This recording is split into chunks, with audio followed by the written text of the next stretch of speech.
Hello, I'm going to talk about hypnotherapy and why it's useful for giving up habits that you no longer wish to have. And most of us have got habits that don't exactly make us feel particularly wonderful. And that is just because we live in a society where feelings haven't really been welcomed. The need to process them and understand them is something that, most of us come to retrospectively rather than encouraged as children to sit into our feelings and allow them to tell us the message they wish to give us. We have been kind of largely, especially if you've got to my age and I'm 50, to shut them out. They've not been welcome. They make people feel uncomfortable. So hypnotherapy works by reprogramming the subconscious mind. And what's so wonderful about it is the conscious mind, and I'm sure you yourself have got plenty of examples of this, will know that you don't wish to do something anymore because it's not good for you. And or that might even be a relationship. You don't want to do it anymore. But it doesn't matter how much you understand it, your emotions around it just don't follow suit. And so you find yourself still doing it. And it can get really frustrating, and you can have lots of talking therapy and think, oh, yeah, I'm getting there, because certain things do require unpicking and understanding before we're ready to let them go.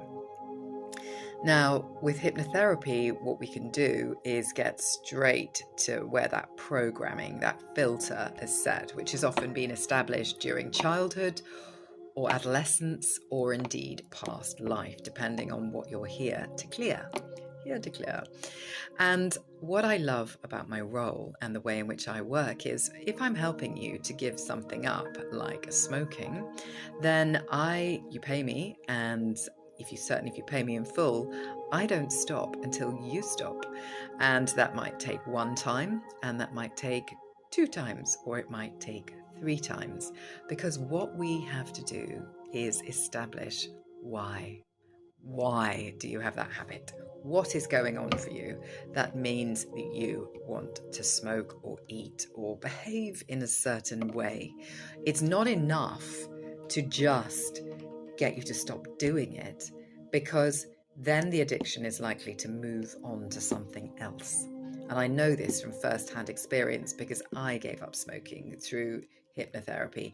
I tried everything else and nothing worked for me, but I had to go back twice to the hypnotherapist, and he, like me, saw me the second time for free. But what happened was the addiction just moved onto something else. And then it moved from that onto something else, because the underlying cause, the root, wasn't dealt with. And that is where my service is, I would say, quite unique, because I am looking at the spiritual, the emotional, and the physical, and treating on all of those levels. So my journeys are deep. They involve a bit of ritual. They can involve drumming. It depends. It depends on you and what you need. But what I can guarantee is I don't stop until you stop. So if that is something that appeals to you and you want that kind of support, give me a shout. I would be delighted to help.